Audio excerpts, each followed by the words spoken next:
Take for instance, you want to do surgery, and inside the surgical room, you don't have any surgeon, but you have a carpenter, you have an electrician, you have everybody. Who is going to do the surgery? What we don't understand, a lot of HRs too are positioning themselves as the god of recruitment and hiring. That's just one. And we are going to come there, please. 22 functions that an HR would do for your company. Because in the grand scheme of things, HR is not even as strong as the hiring manager when it comes to the recruitment sector. That's what people don't know. You see, recruitment circle, first person and the most important person is the hiring manager. Okay. That person plays 70%. That is the person that says, I have a vacancy in my department. I want this kind of person.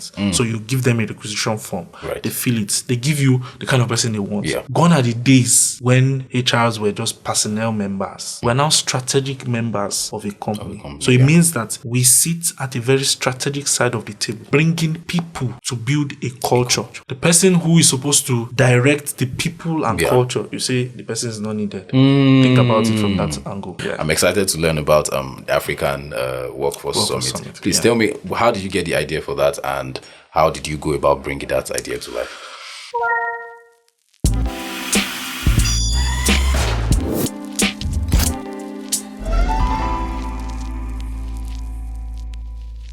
Hello and welcome to the Made in Africa podcast. I'm your host, Kemeshi Samuel, and in the studio here with us today, we have someone that I have been looking to bring on the show for a while, but truth be told, I've been eyeing you. But I couldn't make that jump until Josh did so, but I'm happy that we're here. Today we have Moses Babatunde. He's a HR consultant, talent manager, creator, and also founder of the African Work Summit. Thank you for doing this with us, Moses. Thank you very much for having me, Samuel. Fantastic. It's a pleasure to be here. Amazing. And for other persons who have been eyeing me and want to come to me, I promise you, I'm one of the most jovial and accessible persons you can work with. That's so fact. You can just come into my DM and we're fine. Just that my DM is locked anyways, but if you tag me, if you tag me on the TL, I'll come to your DM. I love that. I love that. So the first question I ask to my guest is to get a feel for childhood influences. So very often we have people that growing up, they wanted to play in a particular industry, or they had this particular profession they were aspiring to. But life, especially life in Nigeria. Exactly. And then we change. For my own case, at one point in time, I wanted to become a pilot. Okay. Then it switched to archaeology. You're an archaeologist, yes. Okay. And then, computer scientist, right? But then, I'm currently working actually somewhat close to what I with the computer parts, but by and large, see me now being a podcast host. Was that the same for you? Did you experience that switch in terms of aspirations, and were there key events growing up that sort of like influenced those changes? All right. So, in Nigeria, I don't think that there's any child, unless, children who are, even children who are born by very successful people still go through that dilemma. True. Right? True. Usually. Yeah. Especially for when we were born, in our days, it was more of professional courses. Exactly. Like, a lot of people wanted to be engineers, people wanted to be doctors. Lawyers. I wanted to be a doctor. Really? Right, yes. I wanted to be a doctor. In fact, I even started shopping for names, that I was going to, because I was going to. So the thing is, one thing was sure when I was growing up.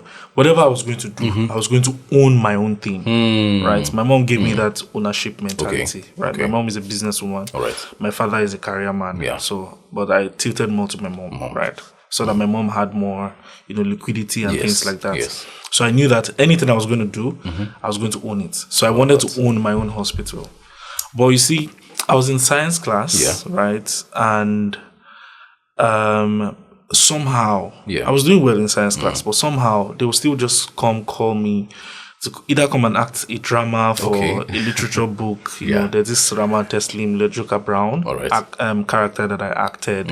There's this Uloko character main characters, to go and act in literature classes and things like that. And I was not like, okay, this medicine that I want to chase. I love it. Yes. I think that I love it, but I don't think that it is for me actually. Yeah, I'm finding so much, pleasure in it, Yeah. right? So I now tilted a bit and say, you know what, I'm going to switch to art. Really? So when I switched to art, this time I wanted to now be an actor. Okay. Right? Yeah. So I wanted to go study theater arts and things like that. Just to answer your question squarely. Things that actually shaped me. Yeah.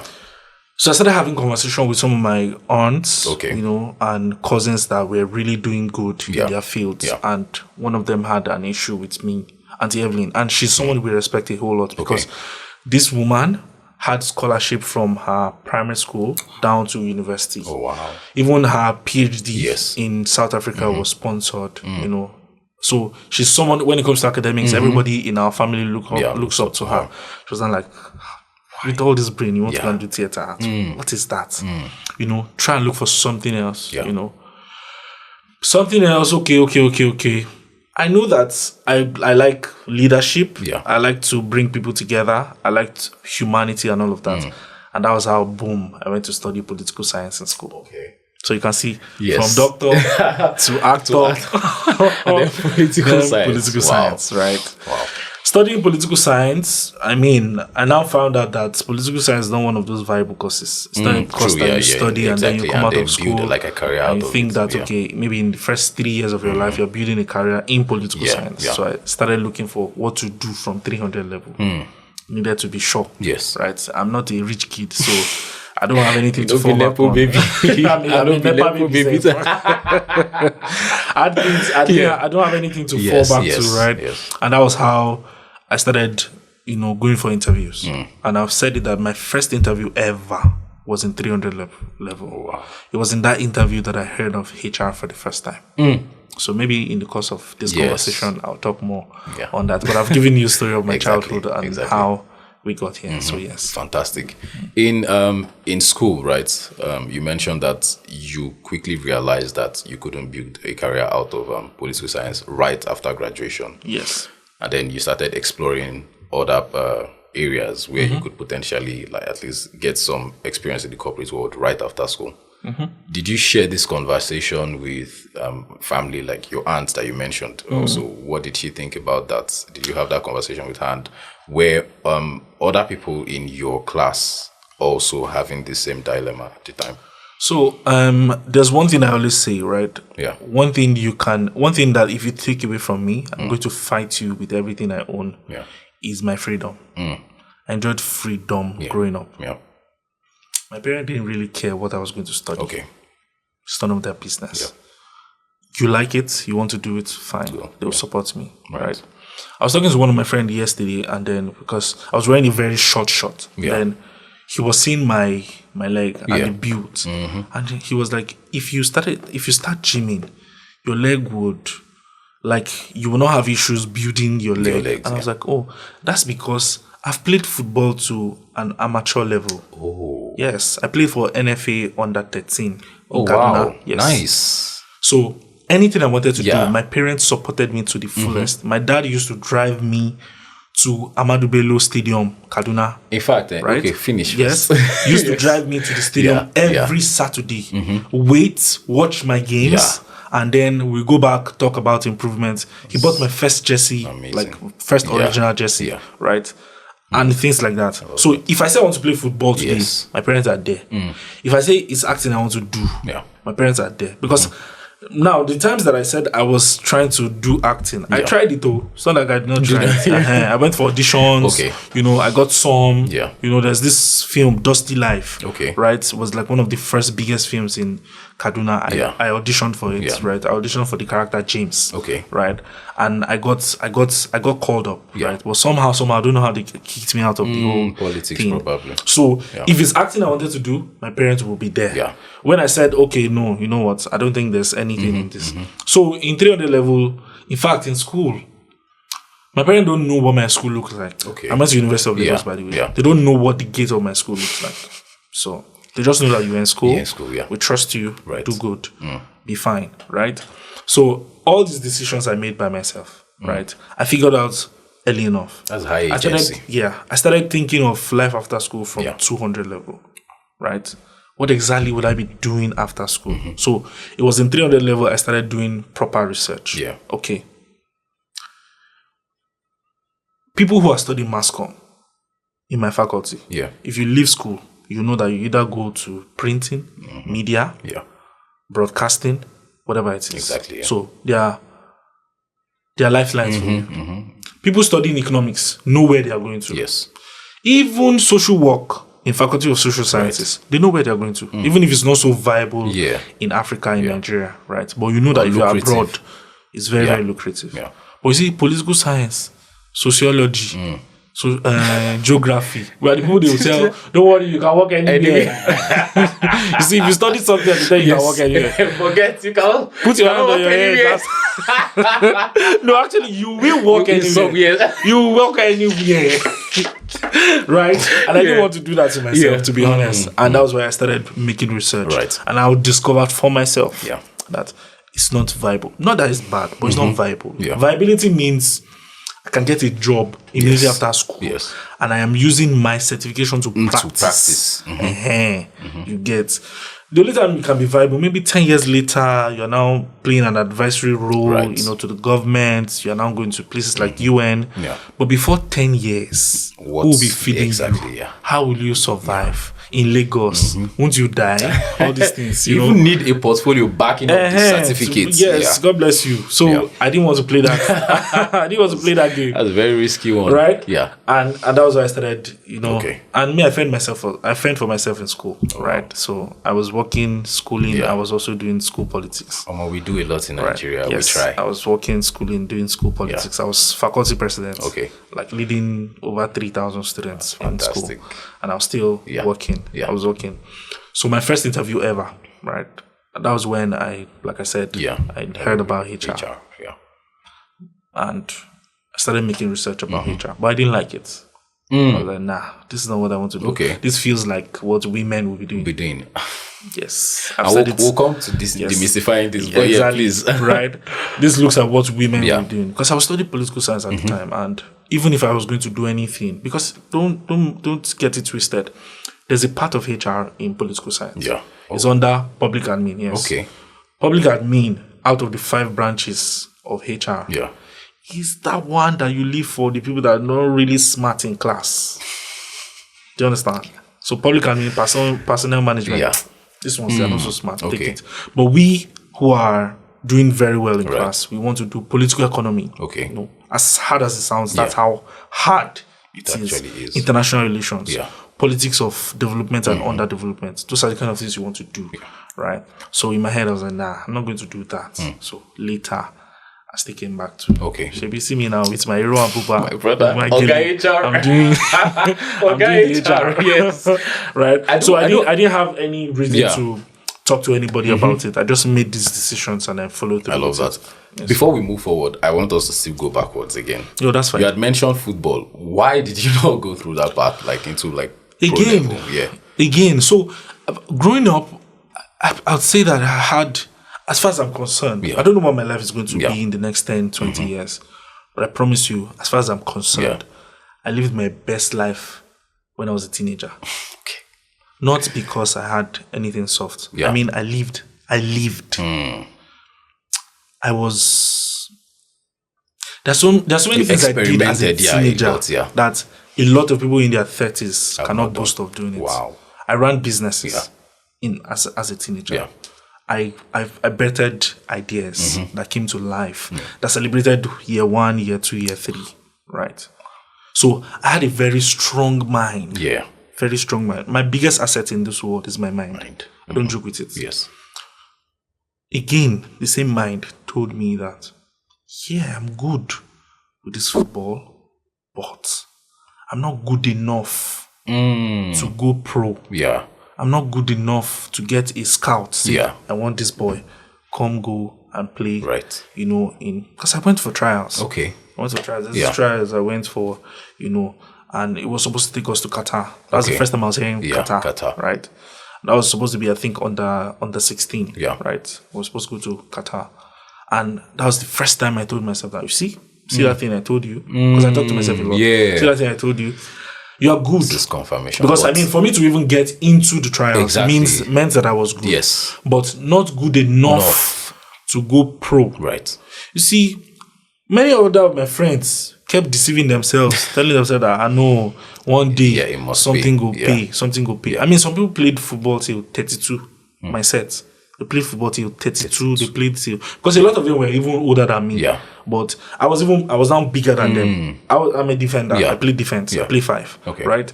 So they were even smaller. They had smaller stature and things like that. But they were not. And some of these guys were even way, way better than me. So I don't see them going anywhere. Yeah. I have to tell myself the truth. That maybe now bring this thing down. And play for fun. And not think that you want to build a career out of this. Yes. A career is that thing that you say you are building, you are dedicated, you are dedicating all your life to, and you're going to make a name for yourself. You're going to leave a legacy with. Football was not that thing, and I had to tell myself the truth. So when I told my parents to that, I'm still going to be playing. I'm still going to be going for my trainings and all of that. Still be playing matches and all of that. There are some Saturdays you play like 3 matches. We were doing Jao. Oh wow! Yeah, you play 3 matches, you get paid for it, right? Those days you have 2 muscle pulls. That one is sure. When you get home, 2 muscle pulls. Once you fold your leg like this, 2 muscle pulls will just come with 2 legs. The following day you will say come as to play. Of course you play. You have to play. So I had to tell myself the truth that this thing is not going to. It's not going. Some of my coaches, like Coach Sani Lulu, if he sees me now, I say, he'll be like, now you don't be like this. Right? So I have to tell myself the truth that this was not going to take me anywhere. Fantastic. You mentioned that when you heard of HR first, you were not interested. Oh yeah, I was interested. So after the university, what were you doing before you found sales? I did sales. Please tell me about that experience. So sales. I did sales in the hardest industry. I sold insurance. Nigerians are the worst people to sell insurance to. Yes, that is true. You want to tell somebody that's been driving for 5 years to come and buy motor insurance. I tell you, God is saving me. Jesus is the blood of Jesus is covering me. I don't need your motor insurance. It's hard. Right? Yeah. I was giving a keynote speech some days ago. So my school brought me back, University of Lagos, to talk to like people who were. It's a conference basically. So I was talking to them, and in my keynote speech, I was telling them how first job, like the job I got after university, because that was not my first job. Yeah, my first job was an executive assistant in a law firm. Okay, that was in 400 level. Yeah, I'll talk about that later. But salesman, AXA Mansard. Yeah. Mine was even better safe. Yes. Was selling AXA Mansard. AXA Mansard was a bit posh. Exactly. Was popular. So it's not like the small insurance that you have to convince people to sell. So they told me, gave me my targets, and I was like, what do I do now? So the first place I went to was back to my university because I was quite popular in school. Okay. And I went to meet my lecturers. Yeah. I see you. I want to sell insurance. So one of them, I won't mention his name. He almost flew out. One of my doctors. Yeah. I mean, I was one of his faves. Yeah. Was like, Moses, UK, you are doing insurance. Hey. That the sole of your shoe will so peel because you check everywhere in Lagos, and I did check. I moved everywhere in Lagos. It was so bad that my friends, if they want to go somewhere, you want to take a bus from Mushin to Obalende. They will call me. If I want to take a bus from Mushin to Obalende, how do I do it? I'll tell you. Chai. From anywhere. Chai. Ijani, I'll tell you. You want to go to Jack on the Gates, I'll tell you. You want to go to Kenu, I'll tell you. You know, I know every part of Lagos, right? And things like that. So, I did sales first, right? But before the whole sales era ended, I now made peace with myself. Okay. Because now, going back to my first interview, like I said, 300 level, I've always been a radicalist, sort of. Right. I don't follow rules. Yeah. And people tell you that this is not how HR is supposed to look like, but I don't care. Yeah. So the same thing happened. 300 level, went for my first interview. I passed 2 stages. Last stage was supposed to be physical interview. Yeah. Elephant House, Broad Street, Lagos Island. I I was in University of Lagos 300 level hostel. Yeah. I took my bath. I wore blue native, red filler. I've always worn filler. Yeah. People think maybe I thought it's just a recent brand stuff. Yeah. No. I've always worn filler from school. They almost put me in trouble, self, because people thought that was maybe cult's affiliation with my filler. I've always worn filler. Yeah. So I wore red filler. Yes. Went for interview.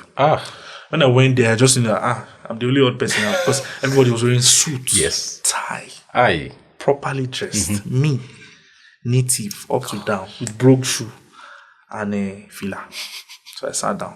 So that they were calling other people. They left me to be last. So last person to enter, come and talk to us, please. I entered, and the first thing they said was, when I introduced myself, they said, 300 level, so what are you doing here? I now asked you, why did you invite me? That's why they knew that, okay, this one is not normal. Yes. Because of the truth on my CV is there. You saw, exactly. I said I was a 300 level student of University of Lagos, and I'm studying political science. I did not lie. Yeah. So why did you invite me? So you two did not do your job well. Yeah. That was what I told them. So my interview now turned from interview to therapy, soul-searching period. And I did not know. Because I saw that other people spent like 15 minutes, 20 minutes, 30 minutes max. I was there for over 1 hour. Wow. We're having conversations.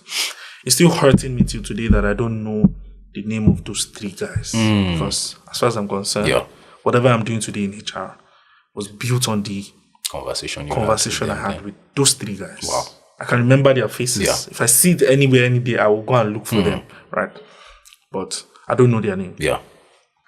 So they were now telling me when we're done. So they were just asking me some questions. Yes. I was just answering blindly. Yeah.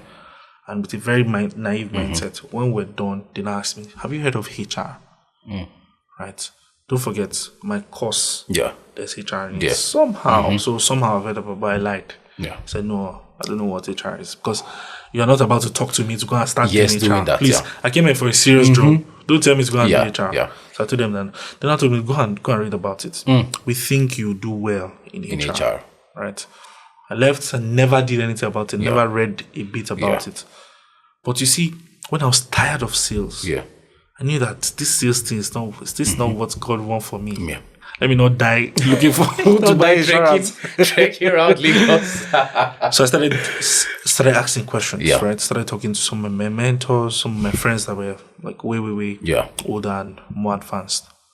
I spoke to 6 persons. Okay. All 6 of them in different places. Told you. Came back HR. Wow.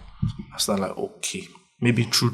This is where I'm supposed to be. This HR is where I'm supposed to be. I don't know what these people are seeing, why they think I have qualities that will suit well. Right. And these are C-suite managers, really good in their job. Yeah. So they must have seen something. Exactly. Okay.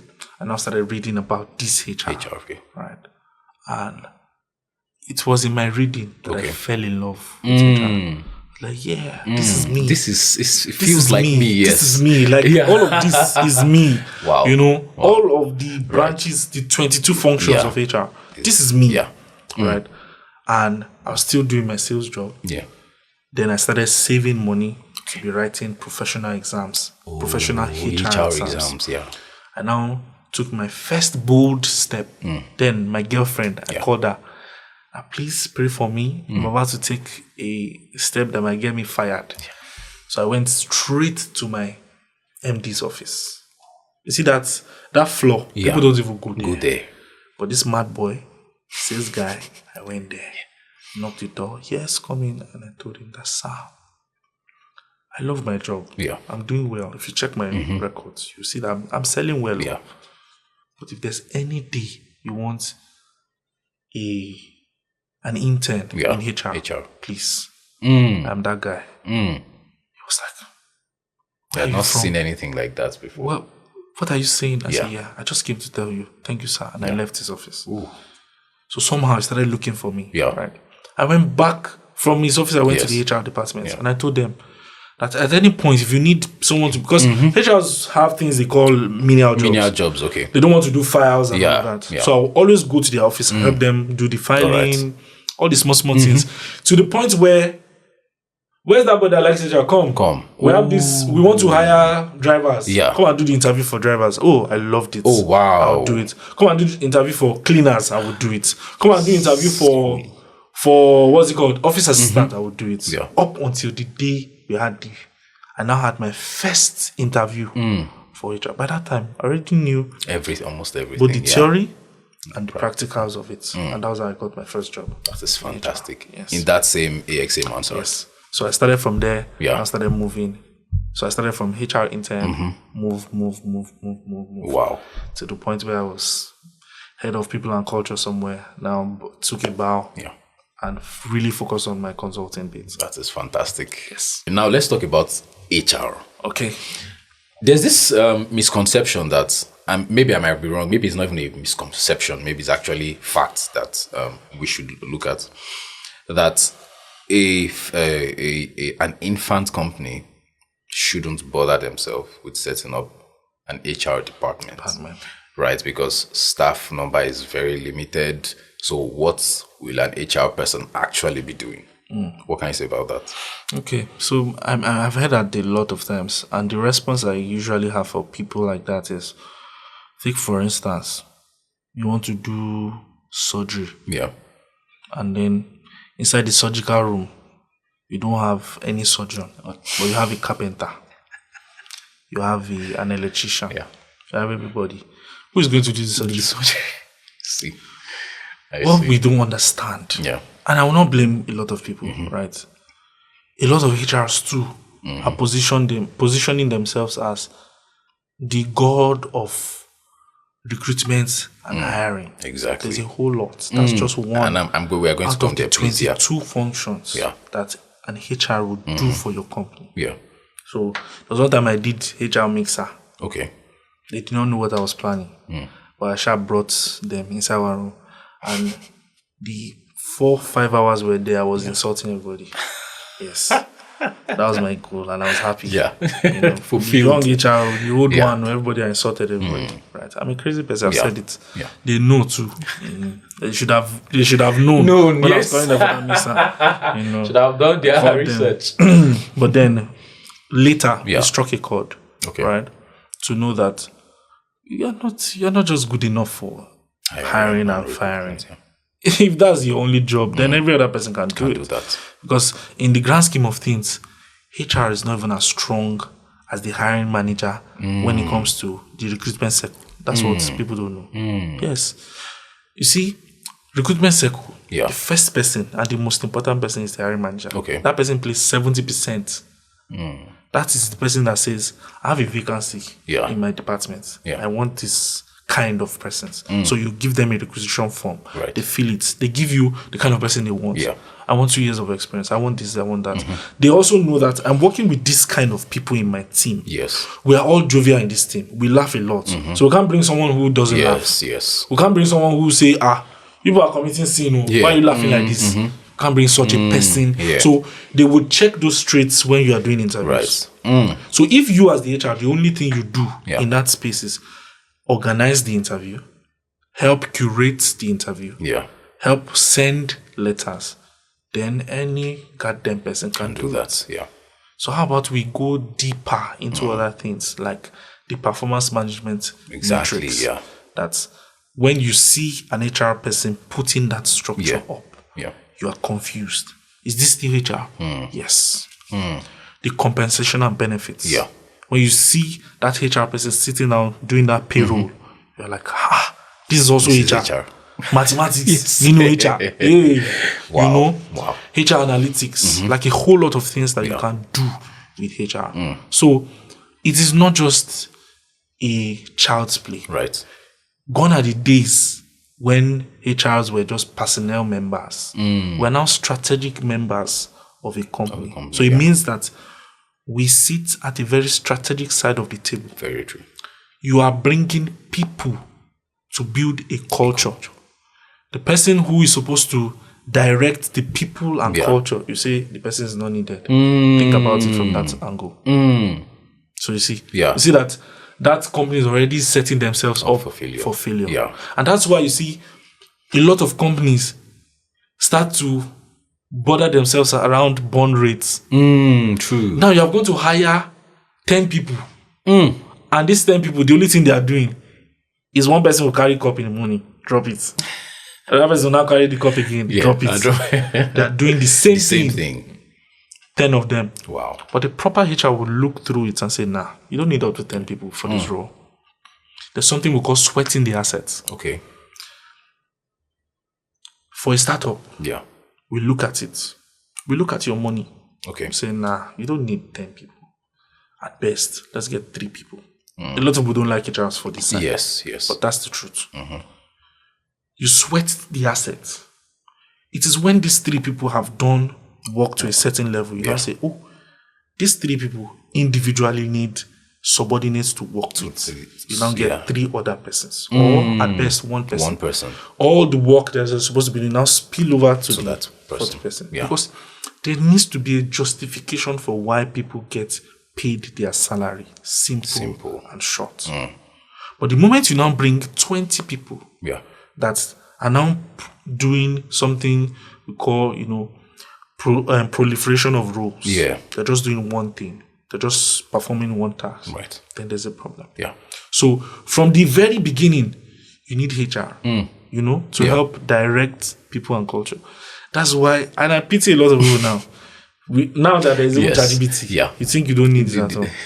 You now go and write a rubbish letter with ChatGPT. Letter that will now implicate you later. Right? There was a letter I read somewhere.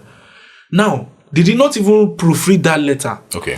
They had promised this person, because ChatGPT is not an African concept. It's working based on data, exactly. So we write things like a US HR. Now promise things like US HR. Now, this person you are promising has taken everything. And they want to accepted the offer based on that. Yes. You did not know that ChatGPT help you to write that when they are going, you give them what's it called now? You give them a what's that thing? Severance package. Not even just severance package.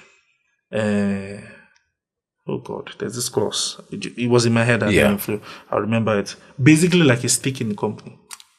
Oh yes, you did not know. You didn't even understand what the nomenclatures were. Stock options. God bless you. Stock options was part of it. Now, this smart guy has done his job. He wants to go. I want my stock option. So it means that I'm leaving, but I'm not leaving. There's a part of me still here. Wait, is ChatGPT mad first? Because let's start from you know that employee stock option works. Sometimes it vests, right? So that you retain that talent for as long as possible, get the most out of that talent before they actually are awarded that stuff.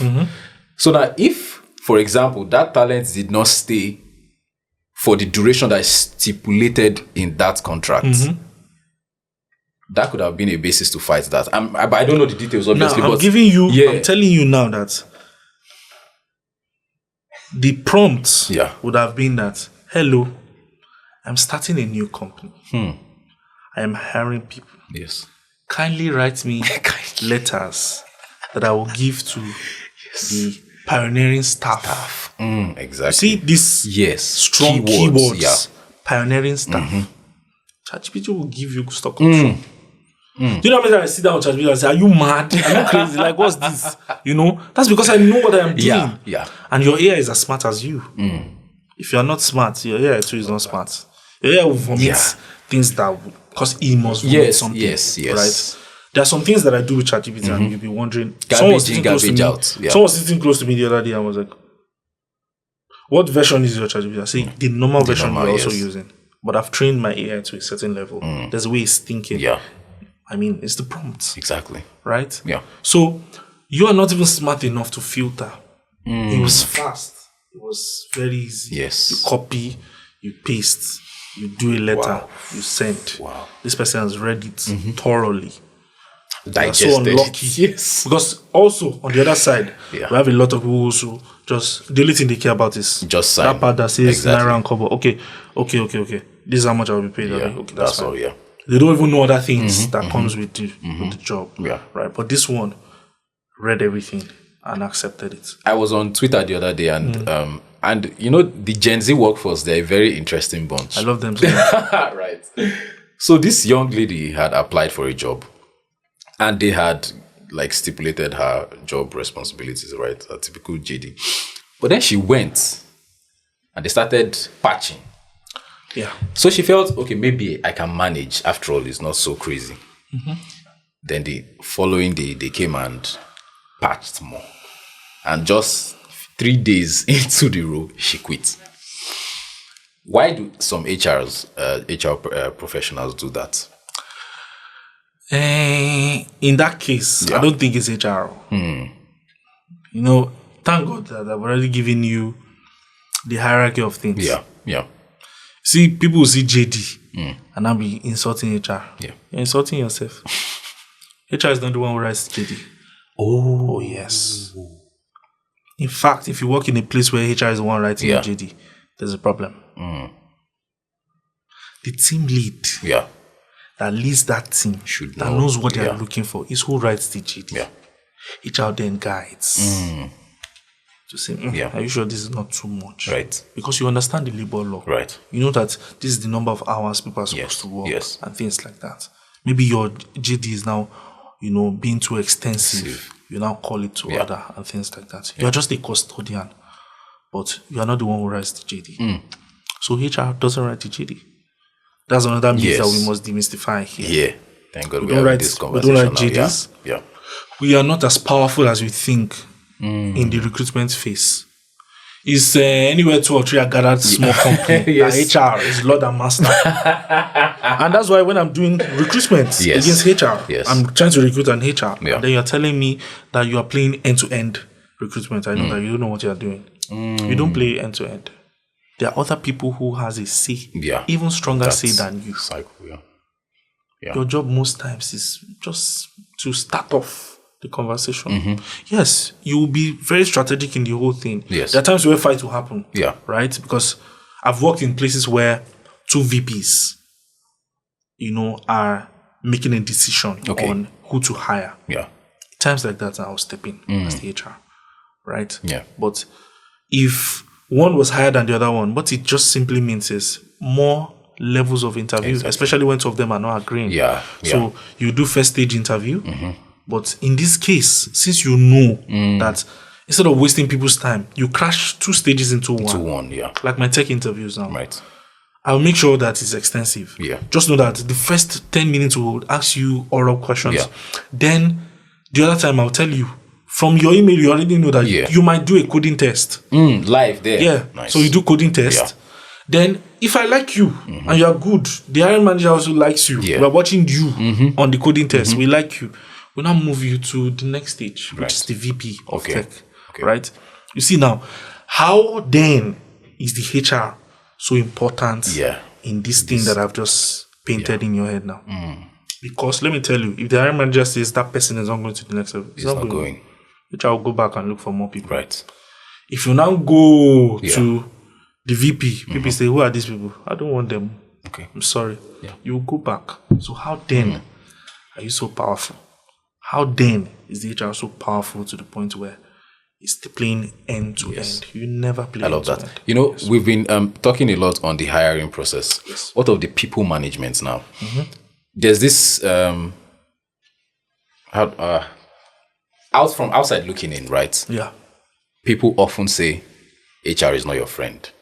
That HR is working for the company, not for you. They don't care about you. Is that true? So I have so many angles that I will use to answer that question. First things first, truly, HR is not your friend. We're not supposed to be your friend. We don't even want to be your friend. So let's stop making it look like maybe we don't even have lives after outside work. We have real friends. So we don't want to be your friends at work. We have friends, we have relationship, we go out, we have fun, right? Now this is where the problem comes into play. And sometimes I also blame HRs. And this has always been my theory. It is in communication, feedback, and relay of conversations that all these things come to a breaking point. Okay. And I'll explain what I mean by this. Today, the people within the company are fighting for a certain thing. You who is their voice. Right. Is representing them in the boardroom. Okay.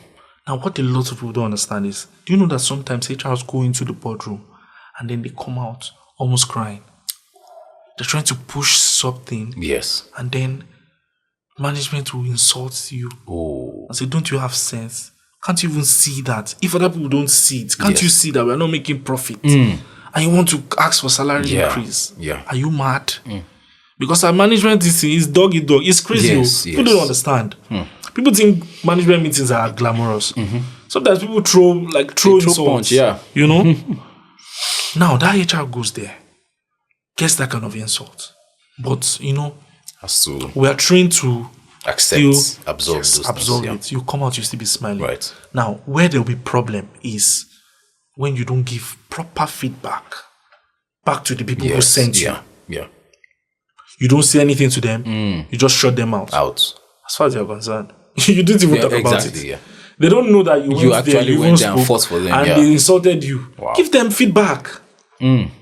That's where problem starts from. But most times we don't give feedback. We don't communicate. Yes. We don't even say anything. We just accept these things, right? And you see, when people say HR is not for the people, I always wonder. Because who makes up the management? Stones? They're people. But people pass people. Exactly. Right? And their management, they are also people. They are not management. Let me tell you. See, let me tell you. Sometimes we also need to understand things from the standpoint of management. Yeah. I've worked in a startup where management by themselves signed that if we're not hitting certain thresholds, I'm going to be taking half of my salary. My salary is big. Yes. My salary is supposed to be 2 million monthly. But because we are not doing this, my salary will be 1 million. I can relate. Now you, outside, you are not management. Yes. You don't know. To you, now Ghana, they spend money, so they also have their own troubles. Yeah. So imagine that person who is already angry that my salary is getting slashed because overall, because let me tell you the truth, another truth that a lot of people will fight me for.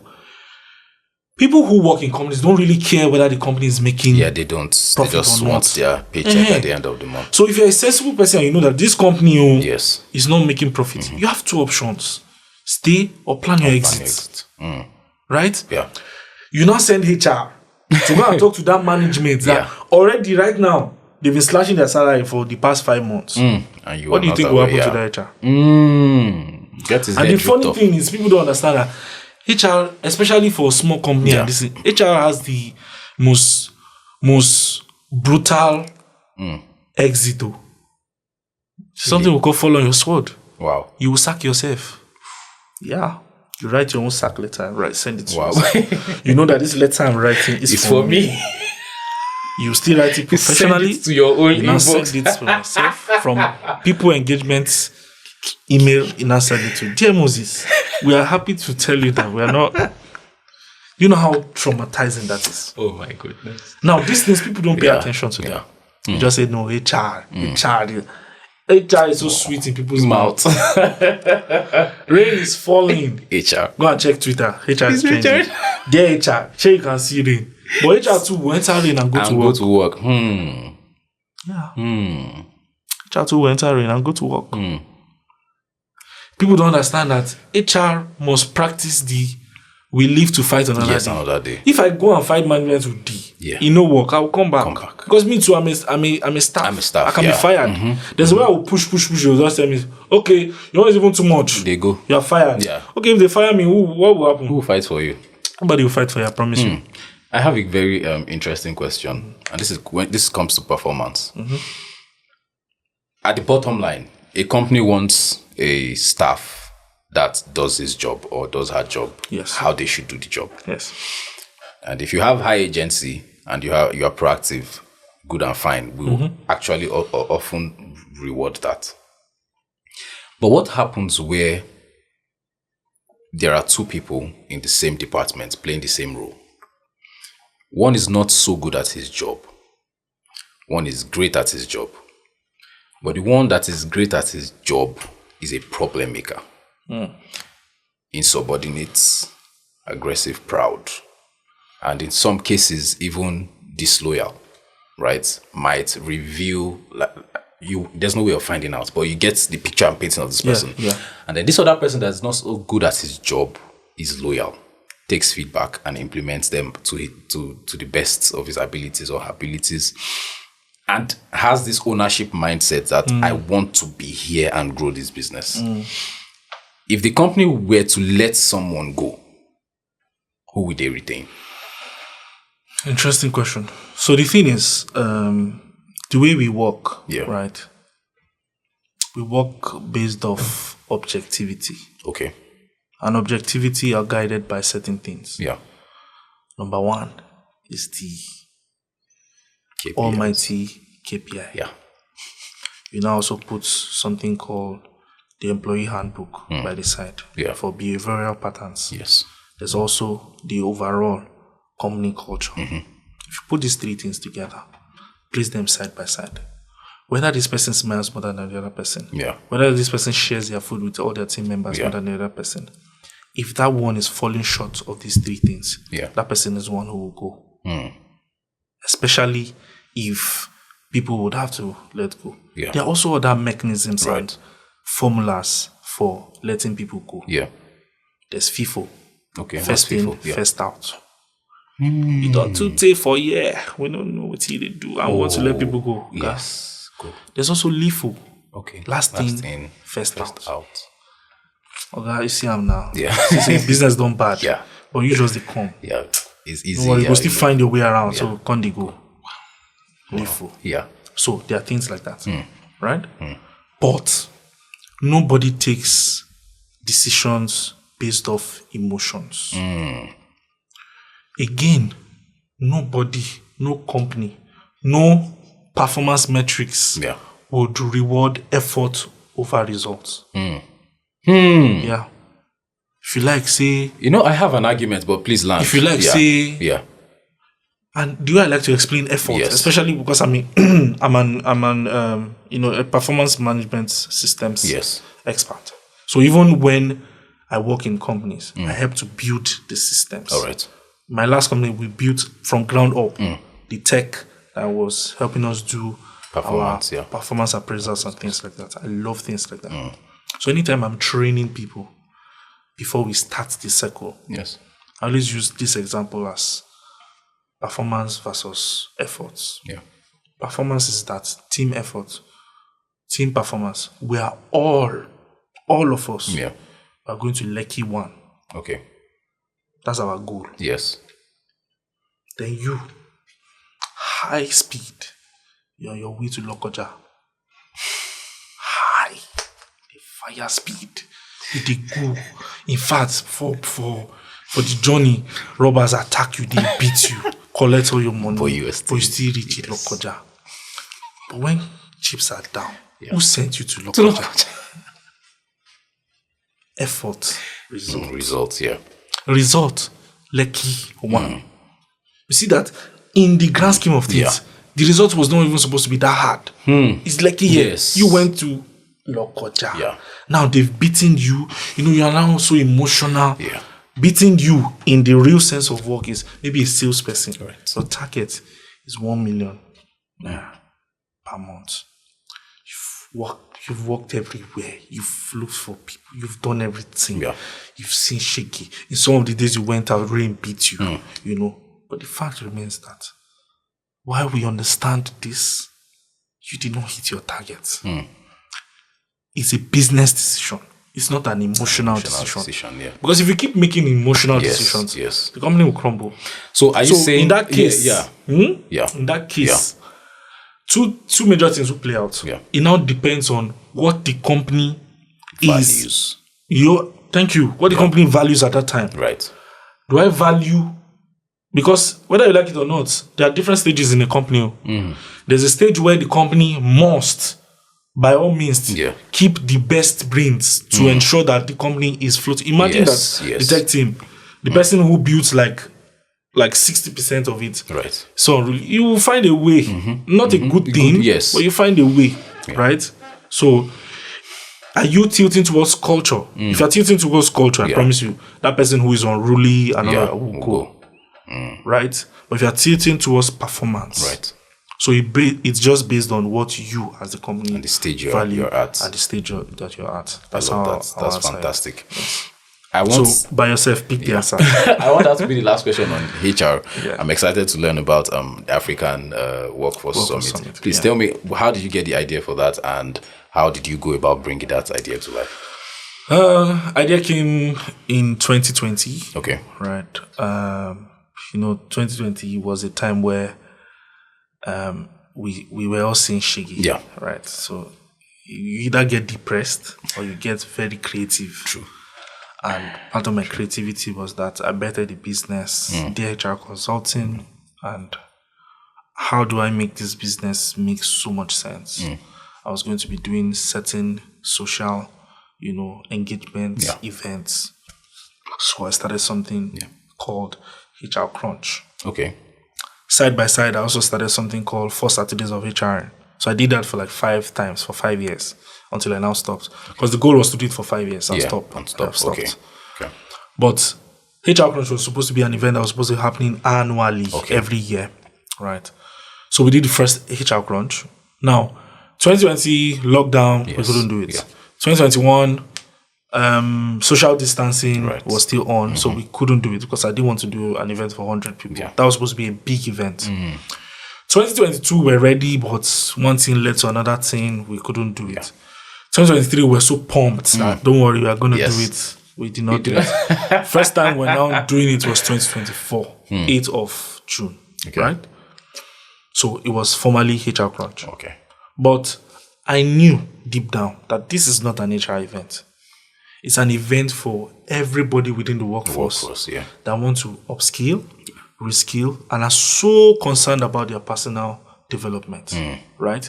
The only thing that looks like a semblance of HR in the whole scheme is the job fair. Right. That's happening within the event and all of that. So it was now a struggle for us to sell again for 2025. Okay. So when we started bringing it up, people were like, but this is an HR event. But I kept saying, this is not an HR event, sir. This is not it's a workplace event. Blah, blah, blah. Until, there was this marketing guy on Twitter. I thought that he hated me. Really? What now we're cool. We're good. Laddie speaks. So what gave that impression? Now he was always quoting me and saying, is it that the team are not really paying attention? That this is speaking to HR. HR Crunch. Okay. The name is HR Crunch. The person that is organized is your guy HR. So what are you saying? What do you expect exactly? So one day I allowed my emotion to really go to sleep. Okay. And now say, let me really think about this thing. If I was not in HR, would I come for this event? And my answer was no. No. Remember all my answers right from time. From my story, you will know that one thing is always up there. Self-reflection and self-awareness. I don't lie to myself. So I told myself, nah, I won't go. Because the name alone, what am I going to do in HR Crunch? Now, the name African Workforce Summit has always been there. Okay. The theme for 1.0 HR Crunch was African Workforce Summit. Right? Wow. We're going to do HR Crunch 2.0, then unveil the name African Workforce Summit to start 3.0. But since we couldn't, in the midst of planning, I changed the name. Everybody in my team advised against that. Oh no, it's even my marketing professionals. It's wrong. You can't do that. We're already building a brand with this and that. I just told all of them, do you trust me? Let's do it.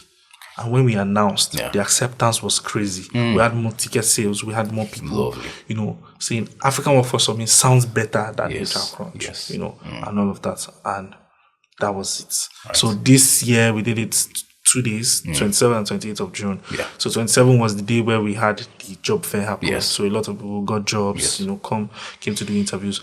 Side by side, we're also doing employability workshop, right? Because a lot of people are not employable, but that's just for another day. True.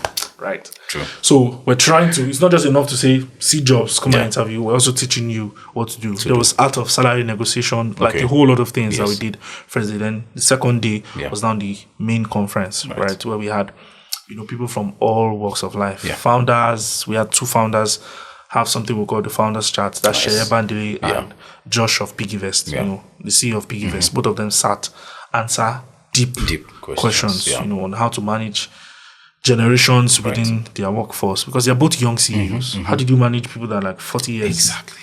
How did you do it? Things like that. So a whole lot of people, right? A whole lot of people were there, and that's it. We also had pitch contests as part of it. Nice. Right. Yeah. So it stands on 3 major legs. There's the part where we are building on SDG 8, trying to close the gap of unemployment in Africa. Right.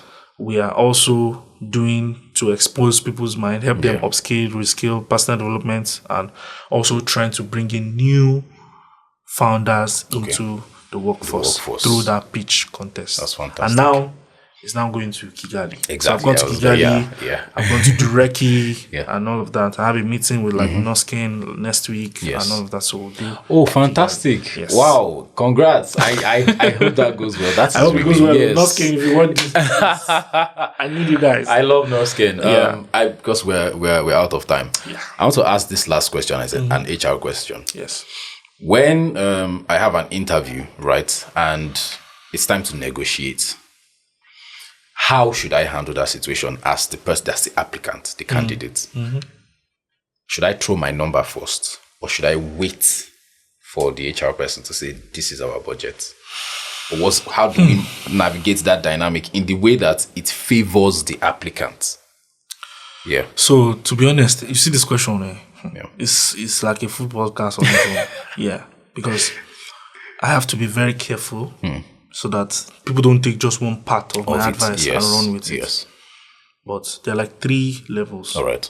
So, level 1, if they don't talk about it at the first stage, please don't bring it up. Yes. Okay. Don't bring it up. It's tacky. Yeah. Right? Yeah. It shows like you are if they are hungry going just to for talk the about paycheck it alone. at the first day, they will talk about it. Okay. But if they don't bring it up, don't bring it up. All right. Don't do that. You be like, you don't forget the salary. Don't do that. Don't do that. You will sell yourself. Yeah. Now I'm talking to people coming for interviews. Right. I'm not talking from the side of HR. Right. Because one thing I like to tell people is always sell yourself like the best version of anything. Sell yourself like you are gold, like you're diamond. Right. So they don't bring up money conversation. You too don't bring up money conversation. First stage. Right. They now call you for second stage. Most likely they will have that conversation. Okay. Every role has a budget. Yeah. Whether we like it or not. But again, some companies are not so structured to have budget. Okay. So if they find something that now fits, they can augment. There's something also we call break the bank for a talent.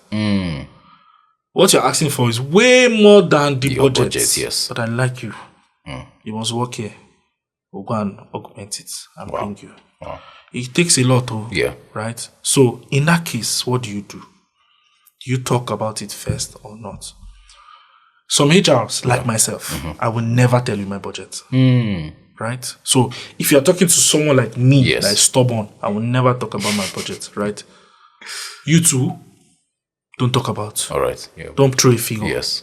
But if for any reason you will ever throw a figure, please throw a figure that if, for instance, they now catch it, you will not feel bad, like you shot yourself in the foot. And how do you do it?